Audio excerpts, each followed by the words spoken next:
Mais pourquoi on voit ça partout? Ça sert à faire joli? Eh bien non, ça a une utilité. Enfin, plutôt, ça avait une utilité. Je t'explique. Ça date de l'Antiquité et ça s'appelle un chasse-roue.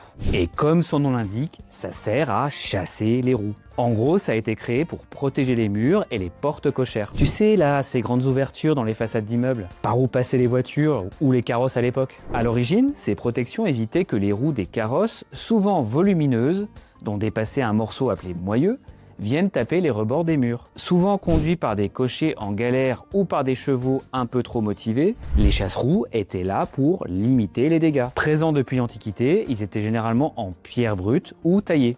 Avec le temps, ils ont évolué, devenant parfois plus esthétiques, voire fabriqués en bois ou en métal. Aujourd'hui, en ville, ils ne servent plus vraiment à grand chose. Mais comme ils sont des matériaux solides, les enlever serait franchement compliqué et pas forcément super utile. Aujourd'hui, on retrouve le même principe dans des endroits comme les stations de lavage, pour protéger certains systèmes ou les murs contre les véhicules maladroits. Maintenant, si t'en vois dans la rue, tu pourras te vanter d'avoir plus de culture G que tes potes.